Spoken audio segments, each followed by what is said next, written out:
ಸಂಸದ ಡಿಕೆ ಸುರೇಶ್ ಅವರನ್ನ ಗುಂಡಿಕ್ಕಿ ಕೊಲ್ಲಬೇಕು ಎಂಬ ಈಶ್ವರಪ್ಪ ಅವರ ವಿವಾದಾತ್ಮಕ ಹೇಳಿಕೆ ವಿಚಾರ ಕಾಂಗ್ರೆಸ್ ಕಾರ್ಯಕರ್ತರು ಇವತ್ತು ಈಶ್ವರಪ್ಪ ಅವರ ನಿವಾಸದ ಎದುರು ಪ್ರತಿಭಟನೆಯನ್ನ ನಡೆಸಿದ್ದಾರೆ.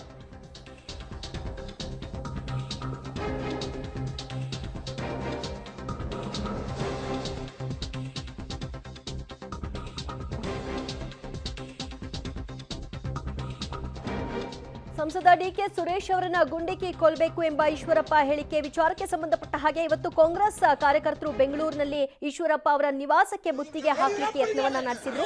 ಈಶ್ವರಪ್ಪ ಅವರನ್ನ ಬಂಧಿಸಬೇಕು, ಅವ್ರನ್ನ ನಿಮಾಜ್ಗೆ ಸೇರಿಸಬೇಕು ಅನ್ನುವಂತಹ ಘೋಷಣೆಯನ್ನು ಕೂಡ ಮೊಳಗಿಸಿದ್ರು. ಈಶ್ವರಪ್ಪ ಮಾನಸಿಕವಾಗಿ ಅಸ್ವಸ್ಥರಾಗಿದ್ದಾರೆ, ಅವರಿಗೆ ಟಿಕೆಟ್ ನೀಡಬೇಡಿ ಅನ್ನುವಂತಹ ಕಿಡಿಯನ್ನು ಕೂಡ ಹೊರಹಾಕಿದ್ರು. ಉಳಿಸ್ಕೋಬೇಕು ಅನ್ನುವಂತ ಒಂದೇ ಕಾರಣಕ್ಕೆ ಆ ರಾಷ್ಟ್ರದ್ರೋಹಿ ಹೇಳಿಕೆ ಕೊಟ್ಟು ದಕ್ಷಿಣ ಭಾರತವನ್ನು ಬೇರೆ ರಾಷ್ಟ್ರವಾಗಿ ನಾವು ಮಾಡಬೇಕಾಗತ್ತೆ, ಕೇಳಬೇಕಾಗತ್ತೆ ಅನ್ನೋಂಥ ವ್ಯಕ್ತಿಗೆ ರಕ್ಷಣೆ ಕೊಡೋ ದಿಕ್ಕಿನಲ್ಲಿ ಅವರು ಹೇಳಿಕೆಗಳು ಕೊಡ್ತಾ RSS ಇವರು ಇಂಥ ತರಬೇತಿ ಕೊಡುತ್ತಾ ಈಶ್ವರಪ್ಪನಿಗೆ ಅನ್ನೋಂಥ ಮಾತನ್ನು ಹೇಳಿದಾರಲ್ಲ, ಇದನ್ನು ನಾನು ಅತಿ ಉಗ್ರವಾಗಿ ನಾನು ಖಂಡನೆ ಮಾಡ್ತೇನೆ. ನಾನು ಇವತ್ತಿನ ತನಕ ಮತ್ತೆ ಹೇಳ್ತೇನೆ, ನಾನು ಬೇಕಾದಷ್ಟು ಹೇಳಿಕೆಗಳು ಕೊಟ್ಟಿದ್ದೀನಿ, ಬೇಕಾದಷ್ಟು ಹೋರಾಟಗಳು ಭಾಗವಹಿಸಿದ್ದೀನಿ. ಯಾವುದು ಹೋರಾಟದಲ್ಲೂ ಕೂಡ ನಾನು ಇವತ್ತಿನ ತನಕ ಒಂದೇ ಒಂದು ರೂಪಾಯಿ ಪೆನಾಲ್ಟಿ ಕಟ್ಟಿಲ್ಲ.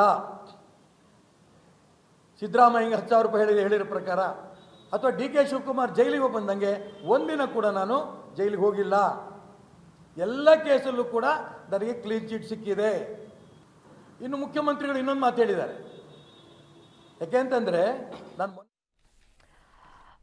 ಈಶ್ವರಪ್ಪ ಅವರು ಆಡಿದಂತಹ ಮಾತಿನ ವಿಚಾರವಾಗಿ ಈಗ ಕಾಂಗ್ರೆಸ್ ನಾಯಕರು ಕೊಡ್ತಾ ಇರೋ ಕೌಂಟರ್ ಹೇಳಿಕೆಗಳಿಗೆ ಈಗ ಈಶ್ವರಪ್ಪನವರು ಮಾತನಾಡ್ತಾ ಇದ್ದಾರೆ. RSS ಇಂಥ ತರಬೇತಿಯನ್ನ ಕೊಡುತ್ತಾ ಅಂತ ಕಾಂಗ್ರೆಸ್ನವರು ಪ್ರಶ್ನೆ ಮಾಡಿದ್ದಾರೆ. ಈ ಹೇಳಿಕೆಯನ್ನು ನಾನು ಉಗ್ರವಾಗಿ ಖಂಡಿಸ್ತೀನಿ ಅಂತ ಹೇಳಿದ್ದಾರೆ. ಅಯೋಗ್ಯ ಈಶ್ವರಪ್ಪ ಇವತ್ತು DK ಸುರೇಶ್ ವಿರುದ್ಧವಾಗಿ ಮಾತಾಡಿದ್ದಾರೆ. ಈಶ್ವರಪ್ಪನ ಬಂಧಿಸಬೇಕು, ಮುಚ್ಚ ಹಾಸ್ಪಿಟಲ್ ಸೇರಿಸಬೇಕು ಅಂತೇಳಿ ಇವತ್ತೆಲ್ಲ ಹೋರಾಟ ಮಾಡ್ತಾ ಇದ್ದೀವಿ. ಈಶ್ವರಪ್ಪ ಭ್ರಷ್ಟ ಈಶ್ವರಪ್ಪ ಇವತ್ತು ರಾಜರಾಜೇಶ್ವರಿ ವಿಧಾನಸಭಾ ಕ್ಷೇತ್ರದಿಂದ ಬಂದಿದ್ದೀವಿ. ನಿಮ್ಹಾನ್ಸ್ ಹಾಸ್ಪಿಟಲ್ಗೆ ಸೇರಿಸಬೇಕು ಅಂತ ಬಂದಿದ್ದೀವಿ. ಈಶ್ವರಪ್ಪನ ನಿಮ್ಹಾನ್ಸ್ ಹಾಸ್ಪಿಟಲ್ ಸೇರಿಸಬೇಕು. ವಿಧಾನಸಭಾ ಚುನಾವಣೆಯಲ್ಲಿ ಅವರಿಗೆ ಟಿಕೆಟ್ ಕೊಡದಾಗಿಂದ ಉಚ್ಚಾರದಾಗ ಆಡ್ತಾವ್ರೆ. ಬಿಜೆಪಿ ಅವ್ರನ್ನ ಗುರುತಿಸಿಲ್ಲ, ಆ ನಿಟ್ಟಿನಲ್ಲಿ ತಲೆ ಕೆಟ್ಟಾಗ ಆಡ್ತಾವ್ರೆ. ಅದಕ್ಕೋಸ್ಕರ ಕರ್ನಾಟಕದ ಬಗ್ಗೆ ಯಾವುದೇ MP ಮಾತಾಡಿಲ್ಲ. ಆದ್ರೆ DK ಸುರೇಶ್ ಅವರು ಕರ್ನಾಟಕದ ಬಗ್ಗೆ ಮಾತಾಡಿದ್ರೆ ಅದನ್ನ ವಿರೋಧ ಮಾಡಿದ್ದಾರೆ. ಹಂಗಾಗಿ ಈಶ್ವರಪ್ಪನ ಹಾಸ್ಪಿಟಲ್ ಸೇರ್ಸಕ್ ಬಂದಿದ್ದೀವಿ. ಈಶ್ವರಪ್ಪನ ಬಂಧಿಸಬೇಕು, ಕೊಲೆಗಳಕ್ಕೆ ಅಂತ ಹೇಳಿದ್ದಾರೆ, ಅವ್ರನ್ನ ಬಂಧಿಸಬೇಕಂತ ಹೇಳಿ ನಾವು ಆಗ್ರಹಿಸ್ತಾ ಇದ್ದೀವಿ. ಈಗಾಗಲೇ ಈಶ್ವರಪ್ಪ ಕೊಲೆ ಮಾಡಿಕೆ ಮಹಾತ್ಮ ಗಾಂಧೀಜಿನ ಕೊಂದಂತವ್ರು ಬಿಜೆಪಿ ಸಂಸ್ಕೃತಿ, ಹಂಗಾಗಿ ಅವ್ರನ್ನ ಬಂಧಿಸಬೇಕು.